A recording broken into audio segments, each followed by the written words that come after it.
So I'm really excited. My name is Richard Kiley, for some of you that don't know me, and I'm the Director of Engaged Learning and Research. I'd like to also ask Amy to introduce herself as well. Hi everyone, thanks for coming. I'm Amy Kosum-Chamorro. I serve as the Associate Director of Service Reading and Community Partnership at the Public Service Center. And we're one of the sponsors of the series. Yeah, so this is a really, for us, it's a really important speaker series. The Public Service Center and Engaged Learning and Research are sponsoring. We also have a number of other co-sponsors, and over the semester we'll be running a number of panels and presentations. This is our first to launch what we're actually calling the Local and Global Dialogues on Community Engagement. And at the end of the semester, our goal really is that we have a much better understanding of what constitutes a quality partnership, what criteria do we use, what indicators really help us understand quality partnerships. We can do some comparisons across different regions of the world. What do we think about this at Cornell? There's so many people here in the room that are working on partnerships. We really want to get a better understanding of what you think constitute quality partnerships, and then importantly, how do you represent that? How do you assess that? How do we understand the impact of quality partnerships? And so this is the sort of the beginning. We've had a lot of conversations around this, but another conversation that we really hope can lead us to creating more quality community partnerships with our campus here at Cornell, but also help influence other institutions that are wanting to do this work well. So I'm really excited to introduce Dr. Bala Subramaniam. Balu's in it. I haven't heard you say Balu, so I wanted to try though.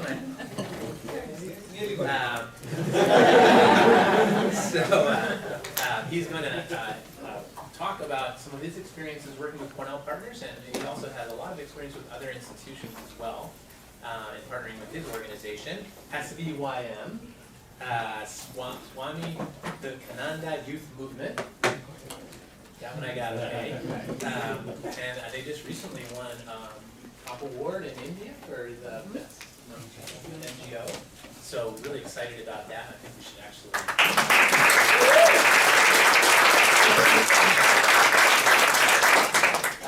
And you know, how long have we known each other? 7 years. I've really had the privilege of working with Balu on a number of different projects. Recently, we were at Kansas State University at what was called the Leading Change Institute.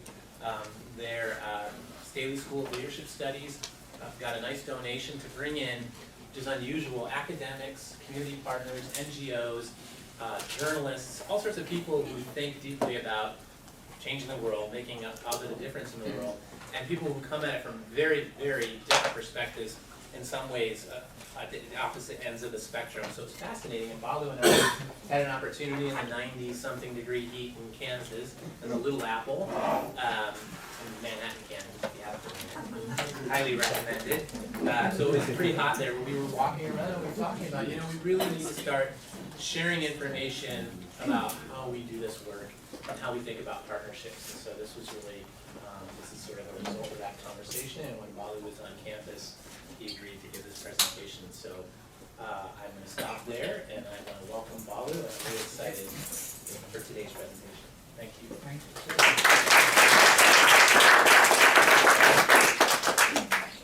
Thank you all for organizing this event and for being here. In fact, I was pleasantly surprised to see so many people on a Friday afternoon. When I began my sort of little bit of teaching in the US, colleagues warned me that if you're going to choose a schedule, don't ever have a class on Fridays, because no student is going to subscribe to it. And Friday afternoon with so many people, it's a great thing to watch. Today is a special day for more reasons than one for me, because it's exactly on this day, 1893, a great Indian came to the US, to Chicago, and he spoke of partnerships. He was Swami Vivekananda, in whose name I named this organization. It's exactly on the same day as the World Parliament of Religions. He spoke how the East and the West needs to learn from each other. I changed a bit in Kansas, like Richard knows. I spoke about how the North and South has to learn from each other. And learn it through humility and not with the attitude of I know everything and so I'm going to teach something to the other. So today, to me it's special because I'm going to speak on partnerships, and everything I'm going to speak is on experience. So it may not be something you might all agree with, I'm not looking for your agreement essentially, but I'm just saying what my experience says about this partnership, why it worked for me. There might be other ways it could be made to work, and you might have a lot of ideas, so I'm looking for a lot of learning from all of you, because all of you are in the same sector and field. And again, my experience is not limited to Cornell, like Richard said. We as an institution are 31 years old now. I started this as a medical student, imagining that I can be an Albert Schweitzer and change the world. I still believe the world needs changing, but I know I can't do it anymore. It change. It doesn't need all. It needs all of us. That's the first lesson of partnership I learned. And we work in health, education, livelihoods, fighting the government, suing people, all sorts of fun. And we also run a master's program. India's only master's program to look at development management. So we offer a lot of courses at graduate level where students can come and take them, and they're also recognized as CEPA, where students can come and do an externship and take those courses also. So that being said, we work with around 20 universities around the world. Like I said, I brought up Swami Vivekananda because one of his critical remarks that he made, he said that we told fellow Indians, we have as much to give to the rest of the world as we have to take. And so he said we have learned to give too. And for a long time I was wondering, what do we give? And then I thought there's so much that we can give, maybe you need to package it properly. Well, that's the reality of today's existence. And so we decided that we'll work with the rest of the world. And the whole driver of our partnerships stems from our understanding of global citizenship. Because Swami Vivekananda said we cannot be parochial in looking at ourselves as Indians or Americans or Africans. We've got to really understand the concept of building a great world together, one out of respect for each other, and looking at how do we make the world a better place collectively. And that's the spirit of universalism and acceptance he spoke about, and so that is enshrined in the way we operate.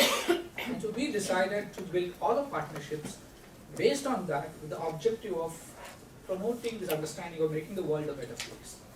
But from the lens of understanding India and Indianness and taking this to the rest of the world. So there's a very popular Sanskrit saying in India called Vasudhaiva Kutumbakam, which just means the whole world is my family. And so we thought, what better place to start than that? And so we are driven by that deep conviction that the whole world is a family. It doesn't matter what passport you carry, what nationality you subscribe to, that's how we work. And so we as a strategy decided we will work with higher education institutions across the world, because that's where the young people are and they are the ones who can make a real change. And possibly the future would be different if we can work on them and through them to get this message of global citizenship across. So that's a driver. That being said, it's a huge step. So we have partners in US, most of them are in the US. We work with Cornell, Princeton, Harvard, Minnesota, Iowa, a lot of small colleges. We also work in universities in Canada, we work with universities in UK, we work with Australia, we work with National University of Singapore, and also with an institution in India called the American Institute of Indian Studies. So that gives me, I think, an opportunity to look at different partnerships we've had. We have close partnerships now. We have actively sought to sustain partnerships despite all the challenges. So possibly what I'm going to do today is just share a story. Richard asked me, I'm going to make a PowerPoint. I hate PowerPoints. So I'm not going to make it. So I'll hopefully make powerful points. And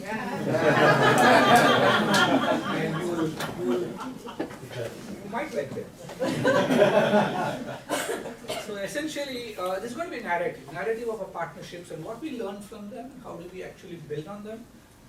It's going to be sometimes provocative. Many of you might not agree, like I said in the beginning itself, many of you may not like it. Some of you may actually love it. And so I'm going to share this narrative as I go along. I'm going to start out with a Cornell story. And many years ago, I was a fellow at Harvard, and then I got invited to lecture in Joe Grasso's class. I was a fellow at the Hauser Center for Nonprofits. I think Joe Grasso teaches a nonprofit class. And so he said, why don't you come and lecture? That's how my relationship with Cornell started. And I came in to talk about nonprofits. And my work at Harvard was to look at the politics of international aid. And can't get anything more provocative than that. And the worst part was, at a time when USA was just having a new administrator, and he was an Indian, unfortunately for me, because I had to criticize them and write about them. And that was a time when the Republican government had just been voted out of power, and that, in my view, destroyed USAID. And the new administration was trying to rebuild it, which I thought was the right thing to do, the right ideas. And so my job was to analyze USAID and to look at how they built or destroyed non-profit partnerships in the rest of the world. So I used that class to share my anger and angst. I'm not sure if Joe agreed with me, but I did that and then started a relationship. And that's when ILR asked me, would we be interested in, and we already had a lot of partnerships before that. We had university programs, we were running semester-long programs at the University of Iowa, and so we were open to partnerships. And as we were sharing this information, Donna and Joe said, could we also look at something and work together? So I thought, maybe let me start a narrative from there, because a lot of us look for wanting to do things, because everybody is in love with internationalization. Any university I go to, I am really welcome now. I don't know how long it's going to last. Glad I still carry an Indian passport because you're welcome.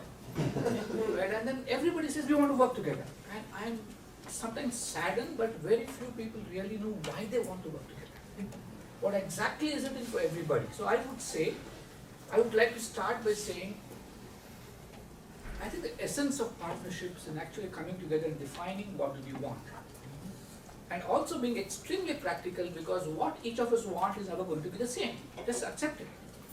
You know, we live in a fool's world and we write papers about it and say there has to be an alignment of objectives. Alignment of objectives can never happen. And I explain why. Now, if you're in a higher education institution, obviously, if you're a student, you're looking for something different. And this is my experience of, we get around 100 students every year, all kinds of students, 19-year-olds to 40-year-olds. Canadians to Americans, and they're basically the same. Everybody is looking for an experience that can make them more employable. And that is the major reason why they are there. I see Mallory and teacher, I don't know if they disagree with me. But end of the day, they're looking for an additional skill, they're looking for an additional incentive to make them look better than the others. In the world of differentiation, they want that differentiator. A small little thing which makes you get picked up than the others. And if we don't understand that from the student's perspective, and you want to say, I am going to make Cornell a great international campus, you will, provided you understand that at the end of the day, the student wants this. Now, do I want it sitting back home in India then? Obviously not. Why would I care whether Mallory gets employed or not?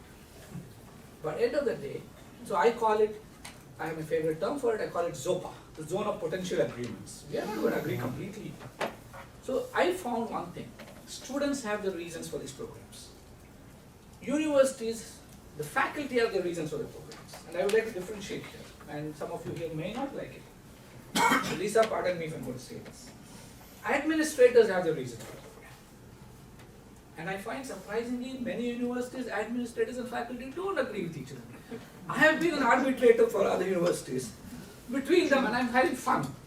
Because I'm sitting across the table, the same university, the administrator talks something else, the faculty talks something else. And it's fun to just watch them. And I realized that it's not about agreement between the university and me. We will have to have an alignment, at least a reasonable overlap is what I call. I wouldn't call it an alignment, I would call it a reasonable overlap of objectives between the student, between the administrators. I won't name it, but a university with whom I had a 12-year partnership. A semester-long partnership, of course, is what we were running. Heavily subscribed. I had to say no, and we had capped the students at 26. Is virtually destroyed last year because a new administrator has taken over. He's a financial man, he's an accountant who took over, and he says, no, the math doesn't add up.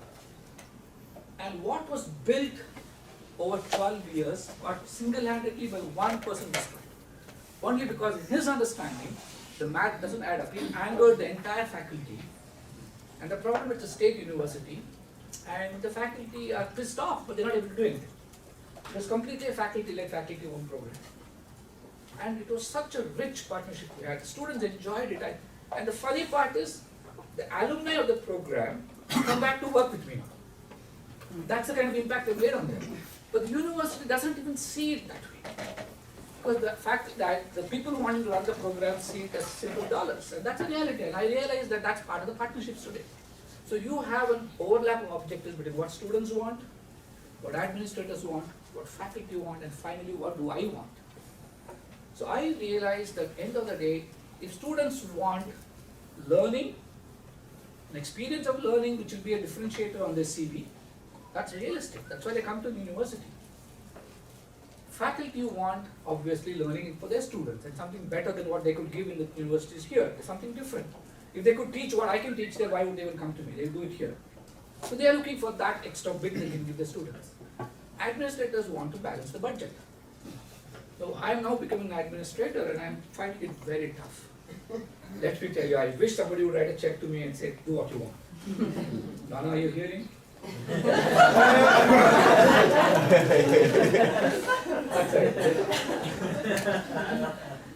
But what do I want? And I think it's important. And that is why I think the partnership with Cornell is exceedingly well.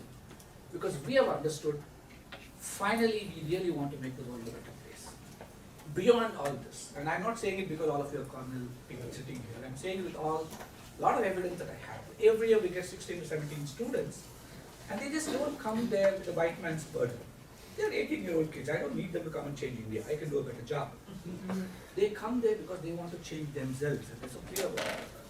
They really want to transform lives, first of all their own, and explore how they can participate in transforming it together with all of us. And every student, what we do, and why it works, is because we as an institution, our objective is societal good. If in the outcome of a student participating with us, you can give me $1 million, but at the end of the day, if you don't show me a demonstrable impact on societal good, I'm not going to partner with the university. Because today universities think, and some of them are arrogant enough to think that you can write a check to an Indian partner and then we'll welcome them. It's critical because we're talking about volunteerism and all sorts of nonsense. Me and Jeannie were discussing it some time ago. I get provoked by this, what we see on all the sites. It's a $3 billion industry. I don't know how to make an industry out of serving people. But that's a reality. That's the world we live in. And so when you're talking about purchasing experiences and then making it a great opportunity to sort of get in, use all the kind of words that you use. And then you're competing for that space and serving, saying that you want to make the world a better place and serving God, it does not appeal anymore. So to me, I'm very clear. If the student outcome or what they deliver is not going to make a societal impact, it's not worth investing my time on them. So what kind of products have we have got from students here? All sorts of things. And I'll tell you, I'm fascinated what 18 and 19-year-olds can do. With the right guidance, with the right kind of training. And to me, what makes it workable in Cornell is your pre-departure work. If they're just going to walk into a partnership thinking that, oh, they're going to change somebody's lives, I think you're not done your jobs well. They come there clearly knowing that they don't know enough. They come there clearly knowing that I may have to explore and understand what I need to do back in India to do a good job.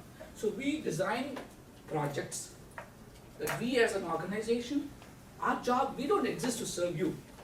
We don't exist to service your students. We exist to do good in our settings. So we are driven by that and we have no hang-ups about it. So we design products which my project managers need to do. For example, I'll give a small example. One of your students came down and we have our state is called the state of Karnataka. We have the largest HIV/AIDS program. We have 3,600 patients on our ART list. And we only can run the clinic 3 days a week. So it's extremely important that every patient is tracked, followed up, monitored, and treatment adherence is perfect. And some of you work in global health and public health will know that if you miss one dose, if a compliance is just missing one dose, the cure rate is not obviously the cell count and all it falls by 5%. So it's immediately 95%. And second dose it falls similarly. So we don't want you to miss even a single dose. But how do you tell the patient this? And when you're not even reaching out to him. So this young man came here. He also bought computers from here, right? I think he refurbished from your IT and picked up stuff and came back and not only gifted those computers but wrote a software, that was his skill, which will actually pop up a menu every morning and saying which are the list of patients whose medicines are going to get over the next week. And my health worker would immediately have a list of numbers and addresses. It looks like a very simple app or a tool in today's world.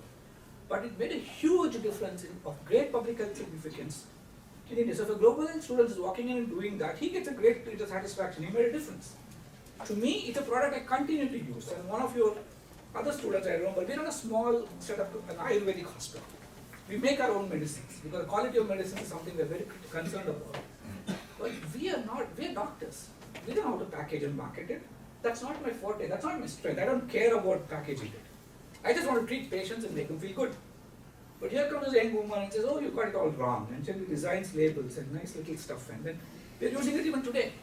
So proof of the pudding is 6 years or 4 years down the line. 4 years. No, Jessica came 4 years ago. If you're still using something, that means she's actually impacted it in a big way.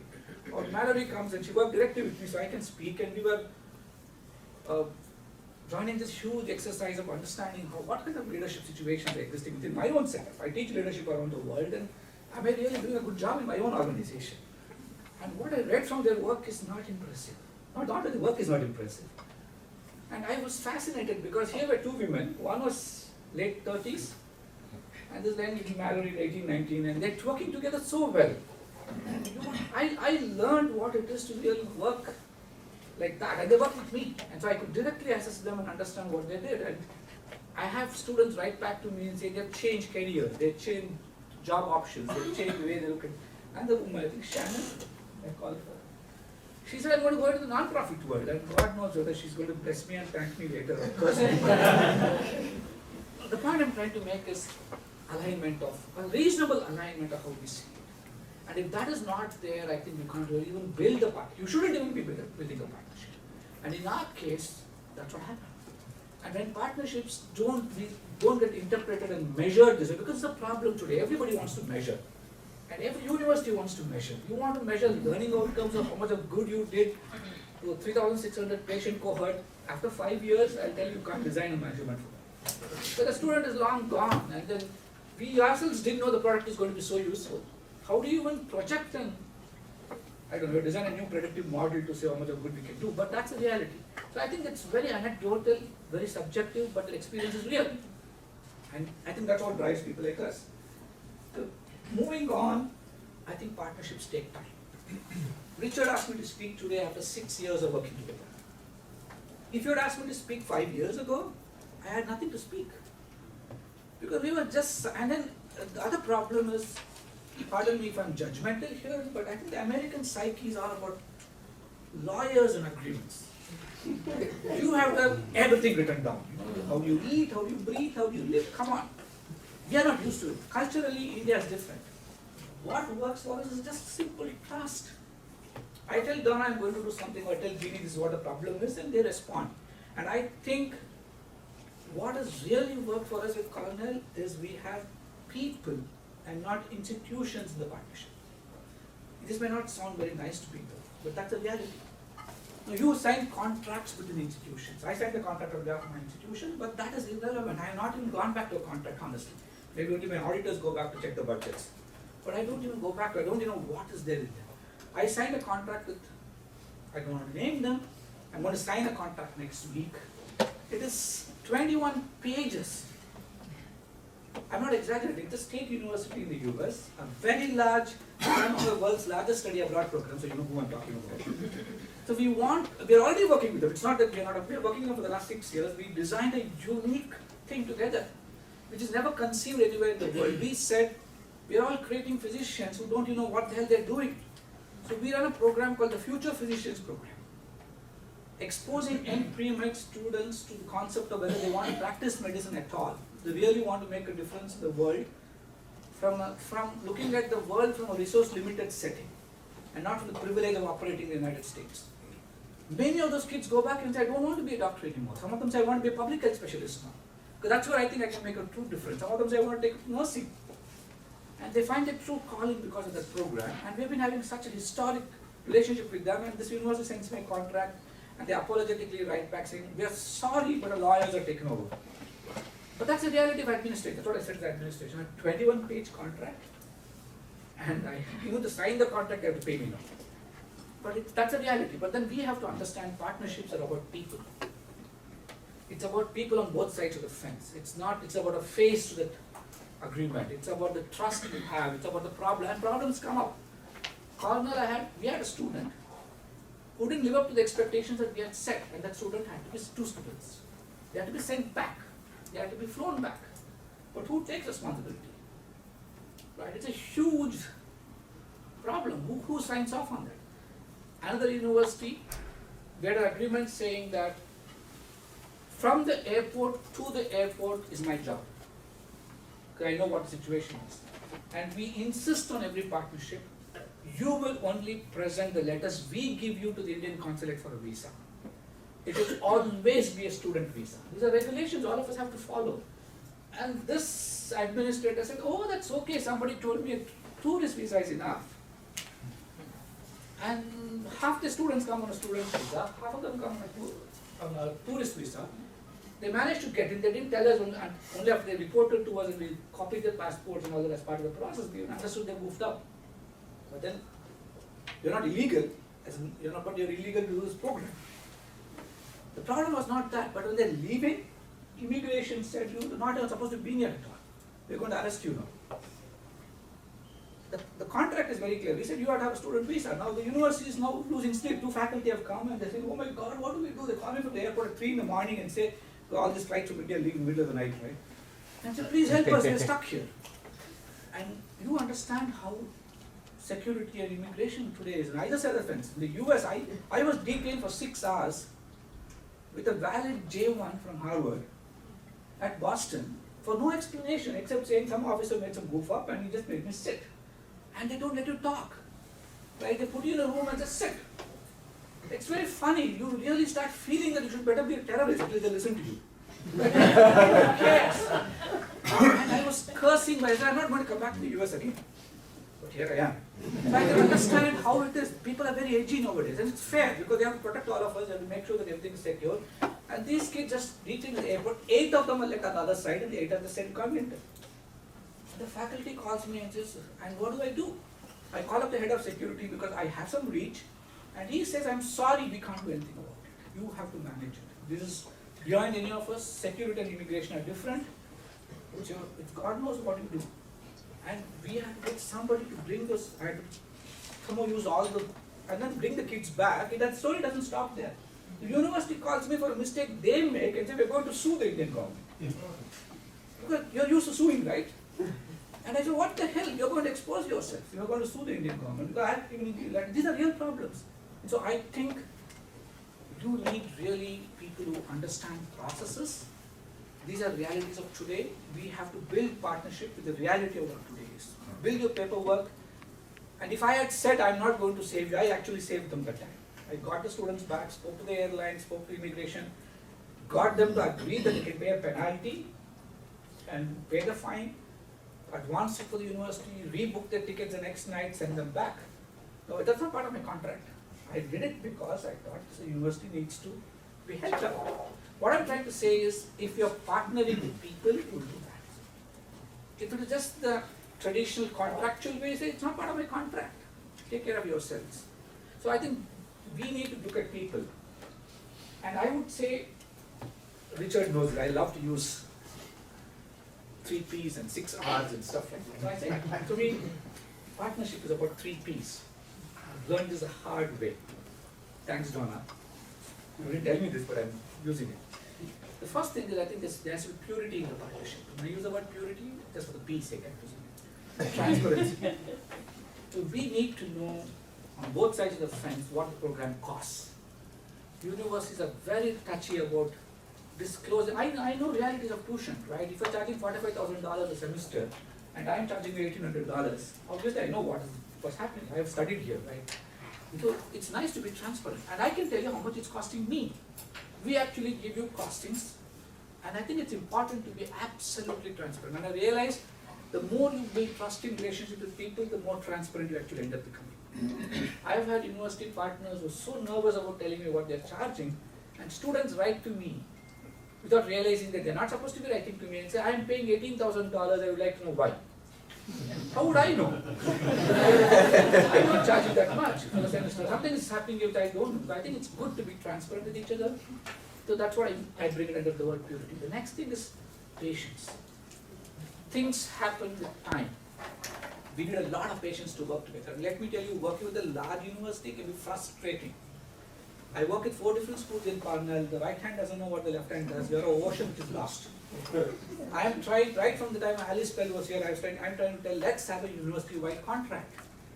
But every time I sign a contract, the lawyers have to look at it, everybody has to look at it. It takes how long? So why can't we just have, you already know me, the due diligence is done, the risk mitigation is done. You're not even ready to look at a long-term partnership. Now, we have to really move on and say, but I have to be patient. I'm trying to be as long as I can. Some of the other universities are faster. Some are slower. That's the way it is.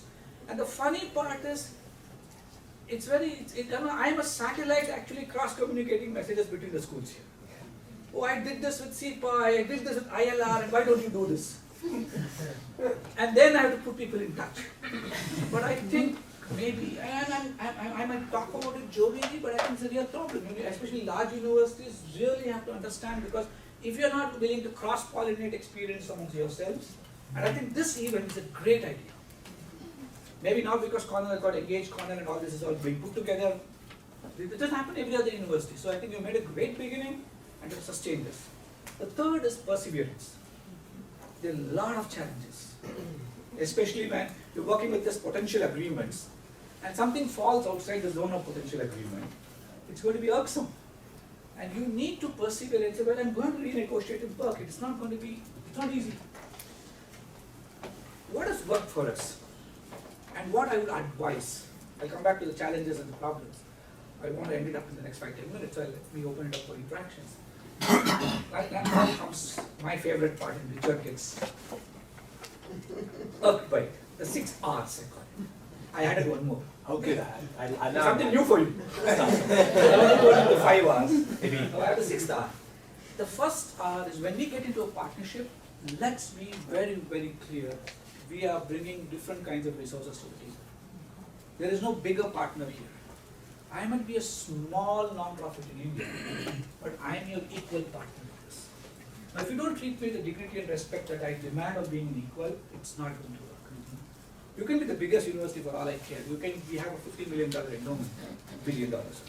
But end of the day, we are together making a difference. And if we are not having that mutual sense of respect to the partnership, I can tell you it's not going to work. It's not about giving and taking. It's about, I bring a different kind of a resource, you bring a different kind of a resource. You can never monetize what I bring to the table, as much as I cannot overvalue what you bring to the table, or undervalue it either. So you bring students and the money to pay for their experience. I bring the experience, which you can never recreate without me. So let's just recognize this with each other and say partnership is on equal footing. So we understand that we are all bringing different resources. The next star I would say is, we also need to understand we play different roles. I can never play your role. And I think we have to be clear about this. If I were to take the responsibility of matching students to my work, it's going to fizzle out. I've done that also. Partnership with Cornell works because you do something right. And I think you have to study what you're doing. You pick the right student. You match the right student to the right project that I have designed. And it works. Now you pick the wrong student, for whatever pressures that you have, it's good. And I've had situations. Now you have your own compulsions, you have your diversity issues, you have your all kinds of federal regulation issues, and you have to comply with so many things, and you have to be so secretive about so many things, and so open about so many things. I don't know. It's fun. But end of the day, despite all this, something you're doing is working. Because every cohort of students, it's not 1 year, right? It's the 6th or 7th year the next year. Every student uses, and there are exceptions, and they are the outliers you have to deal with it. As much as you're excellent outliers, you're bad outliers. But that's a very small, insignificant number, so I wouldn't even waste my time talking about it. But something you're doing in this picking, matching is working.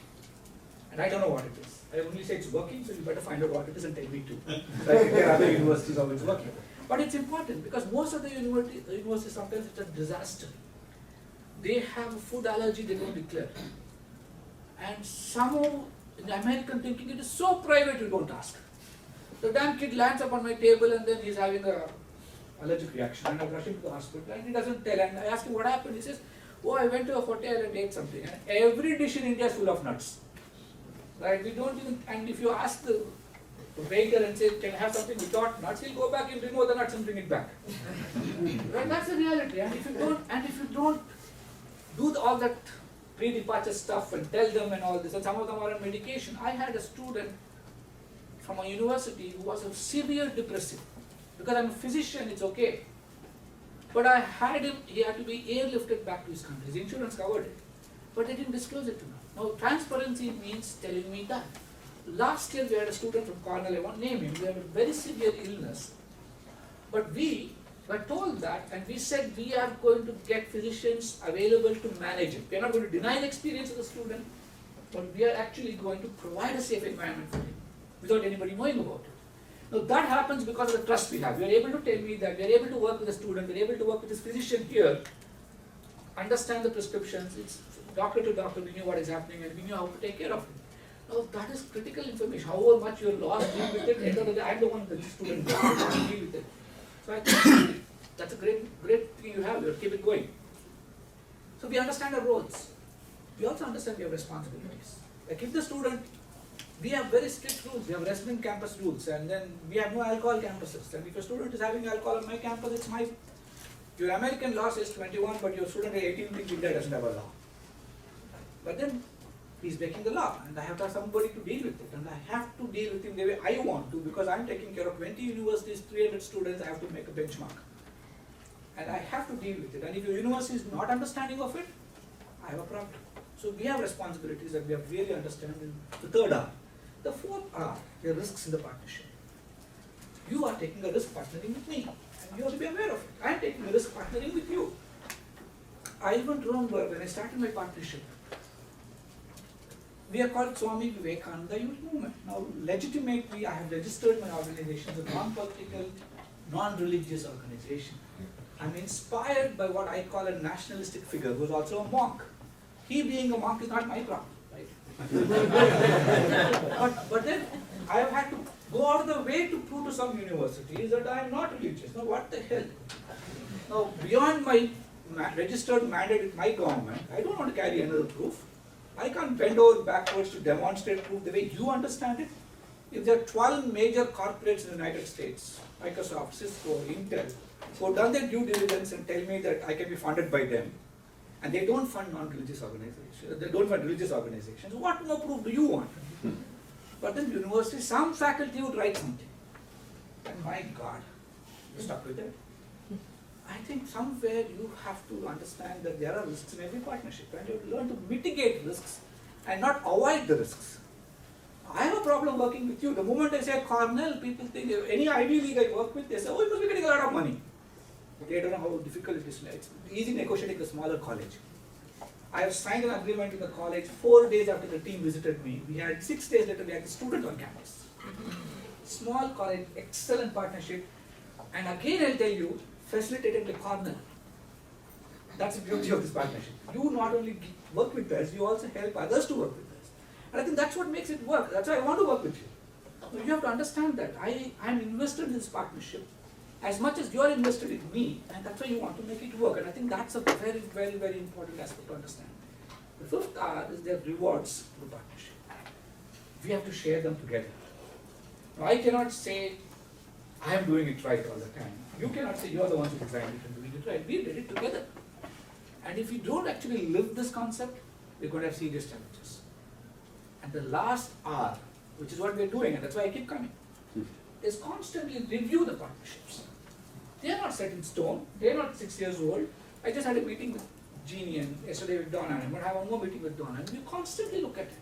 Because the partnership is working so well, you review things when they're working well actually. You don't wait for a problem to review stuff. And we are in a honeymoon period and don't want the honeymoon to end. And that is why you keep wooing each other and making sure things are working, right? You don't, after you run into a problem, you don't begin to do a quote and then say how I solved the problem. You actually, you do it when things are going right. And I think this to me is the secret of a partnership, and I would. Now 3 C's. I was deliberately doing this morning. I thought I have to pull Richard down. I'm going to try everything possible. I actually started working on a PowerPoint, honestly. Then I gave up. I thought, I don't love Bill Gates, so let me not do it. I call it co-create, co-own, and co-sustain. We together have to create the partnership. And that's why I think Cornell is work. We have designed, we have standardized programs. I offer 4 standardized programs: Indian culture, history, civilization, sustainable technology and development, women and gender in India, and the 4th one is health and environment in India. But I don't say you have to take my programs. We work with the university, we understand what you need, every university. Build a program around that understanding of what the student experience has to be, find the zone of potential agreement, work on it, maximize that as far as possible, clarify all this beforehand and then make it work. So we co-create it. So I'm as good as you in co-creating. Let's have that respect for each other. Many universities come back. I actually turned down a very prestigious university because they gave me a product and said you have to run it. And they paid me quite a bit. And they said, this is how you run it. I said, you don't need me, you can go to anybody else. If you want to work with me, my faculty will think about it. My faculty will contextualize it if you want, and we will teach it. If you want your faculty to come and supervise my faculty, I don't want the partnership. I'm not willing to play second fiddle, and I have no problem saying it. Partnerships work for long. It may work for 3 years, 4 years, but if you really want it to work long, both of us have to play first fiddle. And so co-create it, co-own it. Both of us should be losing sleep if something happens, not just one partner. And co-sustain it. We together have to make the hard work of making it happen. You agree, Jeannie? Yeah, Donna will call me so I lose sleep as well, so. Oh. Yeah. Usually in Tanzania when I call her. Well, how do you do all this? How do you co-create, how do you co-sustain, and what worked for us? I think, I would like to say, 7 or 8 things worked for us in Cornell partnership. First, there were clearly identifiable anchors on both sides. My director of the program in India, who's built personal relationships with Jeannie and Donna and others, is just a phone call away for all of you. And Sindhu Delhi was so close to students, publishes more popular students than I am. And you need anchors. You need, I think, you define the part. This you can only co-create when there's equity in the partnership, when all the 6 R's are working. When there's equality in the partnership, we can't be inferior. When there's parity in the partnership, when there's reasonableness in the partnership, we both have to be reasonable with each other. Like I said, there's dignity and respect in the partnership. And I'm going to use these 2 words. I have a lot of thought because now I find, just 15 minutes ago, me and Jeannie were discussing this, and you find all the new websites with all these words. So I have to be careful when I use it. I don't talk the website language, but I mean it. There has to be interdependence in the partnership. You must genuinely feel that without me you can't deliver the program. And I must genuinely feel that without Cornell I can't do this. We have to understand each other and say that I depend on you to sustain it as much as you depend on me to run it. And reciprocity has to be a norm. I give up so many things, you give up so many things to make it work. Well, that's it. You could easily find another partner. Everybody loves to work with Ivy League. You could simply say, I'll go to somebody else. I may not find other partners so easily, but I can find it nowadays, but not maybe 10 years ago. Now because everybody is making a beeline to India, and everybody wants to work with established partners, and everybody wants to have this internationalizing program, it might be easier now. But end of the day, we have to understand that it's give and take. There will be so many things which we have to give and take for each other, reciprocity. One more thing I believe is students need mentoring. We are just bettering it now. I wouldn't say we've done a great job of it, but we're learning it. And that's my part of my learning. I have realized that without mentoring support for students when they come there, they are not going to have their expectations met.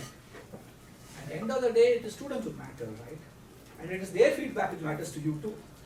So I think the more we strengthen and put this into the working arrangements, the better it is for everybody. Like personal relationships on both sides of the fence. But what are the challenges I have found? And then I'll wrap it up. I'm saying this not just from the Cornell experience, I'm just generalizing across 20. I have found changing face is a problem. I initially thought it was only a problem for me in India, because in India, most officers in power change every 2-3 years, politicians change every 5 years in elected government. So I have to keep rebuilding relationships. Last 30 years I've been building so many relationships. Thankfully the cohort of politicians are still the same. So somebody is in power or somebody is lost it. So I know everybody. But in university settings, faculty changes. And let me confess, the politics of university, politics within universities are as good or as bad as politics you see in countries. You see amidst politicians. That's a reality and I have to deal with it, and I'm not even confronting it or challenging it. I work with the realities. There are tensions between administrators and faculty. There are tensions between faculty members. One faculty lays on office, other takes over the same post. renegotiation all along. And everybody wants to leave a new mark on it, and everybody wants to have a new understanding of it, a new stamp on it. These are realities you work with. But it's a problem for me. So challenges of faculty and administration changing before partnerships mature is sometimes easy. But once the partnerships mature, you get used to it, you start taking it for granted, and then when things change, then you're lost because you don't know where to begin. Funnily, I find evolving student demands is something a big challenge. Part of the students here, or just graduated students here, you guys seem to change by peer pressure every 6 months. 6 months is long shelf life actually. It depends on the current flavor, and then the whole demand changes. And no, we can't change the whole systems for that. Somebody is wanting X and Y this year because that's what everybody thinks they want, and then 6 months later, by the time we design the program, and remember, designing and delivering a program, in my experience till now with universities, from the point of first conversation to an actual program, is anywhere between 6 months to 24 months. I am talking with 3 other universities now, because 2017 I'm going to launch the program. Now that's how things operate. We all need, and by the time 2017, the students have changed their mind. Right? Then one university I worked with, 3 different things we generated. It's hard work. And then last week, the administration writes to me and says, oh, but students want this, can you do this? So it's very taxing, and I had to say, finally draw a line and say, well, I don't want it anymore. The students want it, I don't want it. So you find somebody else who can meet the demand, but I can't meet it anymore, I'm sorry. It's a good partnership, but I couldn't take it up. So evolving student demands is a reality, and I think you are the ones who can best communicate it to us. Because we are not feeling the pulse of students, we just don't know. You are the ones who know, and so it helps us if you can articulate what exactly is that demand. We may not be able to meet it, like as a potential agreement. We might meet substantial portions of it. But if you don't tell us and you expect me to know, that's where we fail. And there are going to be the occasional variants. Managing them is a huge challenge. It could be simple like a food allergy, to a depression, to some issue, or somebody drinks and then beats up somebody on the street and the police arrest him, and oh my God. And it's very, very, I'll tell you simple things. It looks very ordinary to you. The US ambassador visited me 4 months ago, because we were considered one of the best partners for US universities to work with, meriting and visit by the US ambassador to India. It was a great event, and once he comes and goes, the whole consulate comes, right? So suddenly everybody wakes up, and this consulate official tells me, you know what, any problem, I'm just a phone call away, day or night, 24/7, here's my card, call me. I said, that's great, I would love not to wake up Donna and Jeannie. So let's say we wake up somebody in the embassy in Chennai. But then what he says in the end, he says, but remember, I can only work with American citizens. Now you don't just send American citizens to me, right? You can't deny a student coming to my program just because he doesn't carry an American passport. You send everybody who comes to your university. And if that student has a problem, whom do I talk to now? So these are real, this looks very silly, but I've not had the problem yet. But if I actually have a problem, whom do I call? So we really have occasional variance. Fund flows and budgets. Challenge for you, challenge for me, challenge for everybody. And that's a real challenge. I think safety issues are something which we can't ignore. And I have this problem because every university I go to, oh India, it's not oh India, I tell you, it's a problem every country in the world. You can get mugged, beaten up, hurt anywhere in this world. As much as I can tell you, a week ago, I never felt fear walking on an American street till last week. 5:45 in the morning, I had to walk to my hotel to Cornell Club to catch the Ithaca shuttle. And as I'm walking out of my hotel, the front desk man says, oh, this is New York. What's over? I know it's New York. So I'm walking down. It says 6 blocks, 8 blocks away. He says, it's still dark outside. I think you should be careful. And I said, yeah. The way you're walking is full of homeless people sitting on the street. You just be careful. And actually, till then, every homeless man on the street was a friend of mine. I was wondering, why is he there? What could I do for him? What is the situation? I would work the social mechanics of homelessness. But this time, for the first time, I was ashamed of myself. I was walking by everybody, I saw a mugger in everybody. Oh my God, this guy is going to get at me. Oh my God, I only had a small bag, and because Arun was carrying my other bag, I didn't have my books which I wrote. So I had nothing to lose actually, but not the fear that we create. And I think there's so much of fear created about India now. Validate if it's true, that's all I would say. I'm not saying it's untrue, but just make sure it's true. And don't take anything for granted too. So safety issues, and look at the ecosystem. There are important things. Country relationships matter. Government relationships matter. These are realities you work with. Finding appropriate faculty. As a community partner, I think you and I have to work together to make sure the quality of the faculty I am using is good enough. I think Cornell must be happy with us because we respond to student feedback. We make changes. It's very hard. In the Indian setting, to tell a faculty don't teach anymore is not easy. Or to tell them you don't know how to teach an American student. It's different. It's different for an Indian student. For Indian students, we talk, we listen. For an American student, it's not so simple. And then they carry that into the classroom. And then students don't give good feedback. And then we are stuck with the bad feedback. And we have to act. And if I don't act, Donna will now call me back. So we have to find appropriate faculty. So what can help? I'll end with that. Stop making short-term contracts. Partnerships are long-term. If we believe in it, make it. Make it university-wide.